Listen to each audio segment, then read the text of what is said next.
Japan's victory over Russia was the culmination of the Meiji modernization.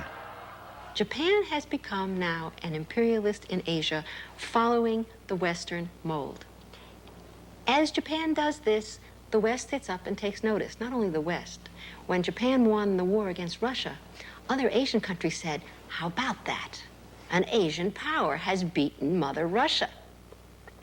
There's wonderful materials even from peasants in Vietnam who said, this is an amazing phenomenon that a Western power has been beaten by an Asian power.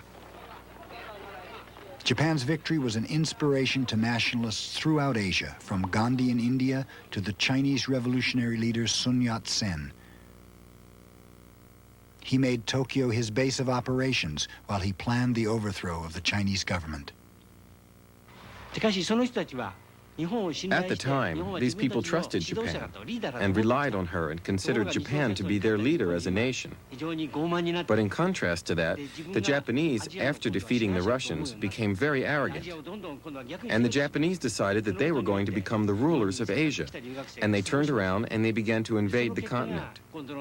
So all these leaders from the other Asian nations who had looked to Japan for inspiration were very disillusioned. And of course, the result of this was the Second World War. So in that sense, the Russo-Japanese War was truly a turning point. Even Fukuzawa, who once urged Pan-Asian unity, now sounded like an imperialist himself. We cannot wait for neighbor countries to become civilized to make Asia progress. We would do better to treat China and Korea in the same way as do Western nations. The Portsmouth Treaty made Korea a Japanese protectorate. When Ito, Japan's first prime minister, installed himself as the first Japanese resident general, the Koreans rebelled. The Japanese responded by burning villages and killing over 12,000 Koreans. Ito replaced Korea's king with his young son, who was far more susceptible to Japanese influence. In fact, if not in name, Korea was now a Japanese colony. In contemporary South Korea, just 2 hours south of Seoul, lies Independence Hall. Built by the South Korean government, it is a monument to Korea's attempts to be free.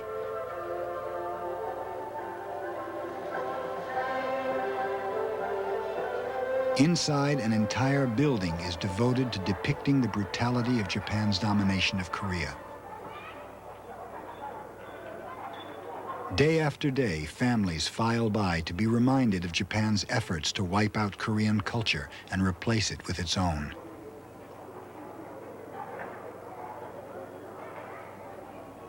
Japan really ends up in loco imperialis, in place of the imperial powers, causing nationalism, again, directed against its own depredation, its own predatory imperialism.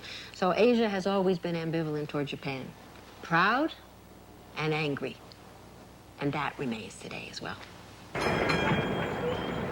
By 1912, the Japanese themselves had mixed feelings about their swift rise to economic and military power.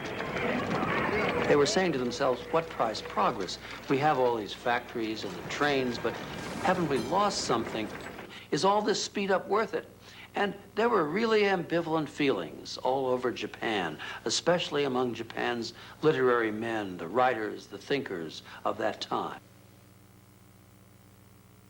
The poet laureate of this new ambivalence was Natsume Soseki, Japan's most famous novelist.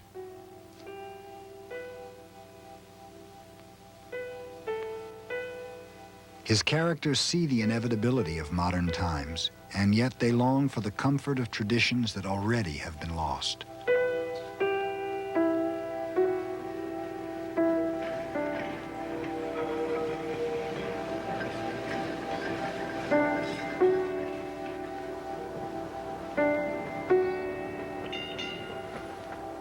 You sat there in a streetcar along with other people. You didn't know who they were. You were completely alienated. Loneliness is the price we have to pay for living in the modern age, said Soseki.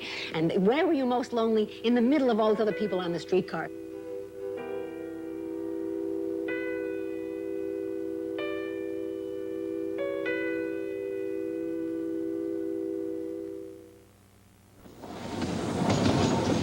for the laboring classes in Tokyo, the streetcar for the first time was a public conveyance they could afford. And what it really stands for, it seems to me, is the difficulty that any country, any society has in making this transition to modern times. Modern times are tough.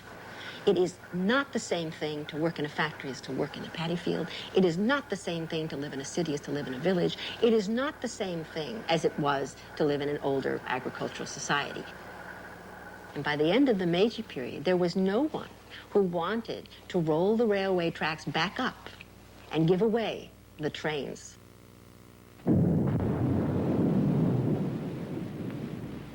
In his most famous novel, Kokuro, Soseki recalled the death of Meiji in 1912. On the night of the Emperor Meiji's funeral, I sat in my study and listened to the booming of the cannon. To me, it sounded like the last lament for the passing of an age.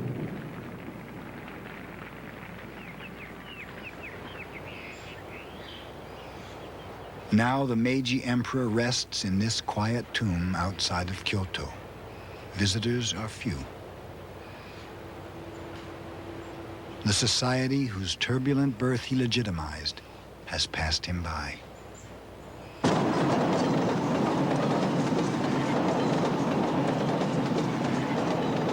It was Meiji's era that revolutionized Japan. In a sense, the Japanese remade their own character. It was really the first time in history that an Asian nation, a non-Western nation, had modernized itself by its own efforts. This was a tremendous achievement. It was a transformation. It was a catalyst. It set in motion forces, economic forces, political forces, and cultural forces that are still working among us today.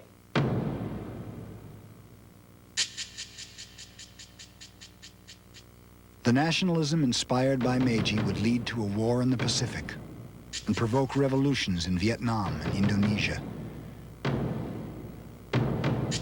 The brief era of Western domination would end abruptly as Asians rose to reclaim the region.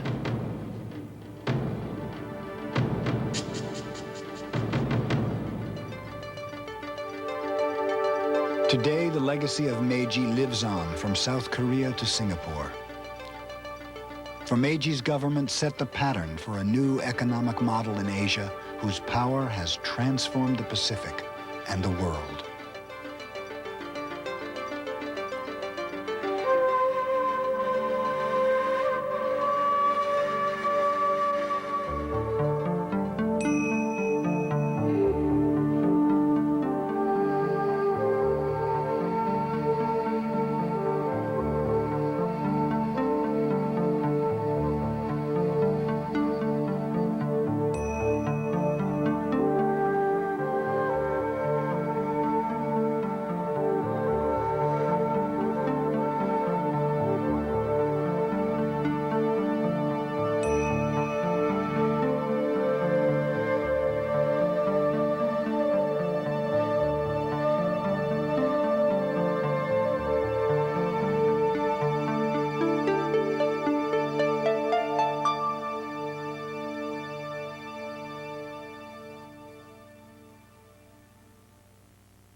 Major funding for this program was provided by the Annenberg CPB project and by the Ford Foundation. Additional funding was provided by the National Endowment for the Humanities, the Arthur Vining Davis Foundations, and others. To order video cassettes,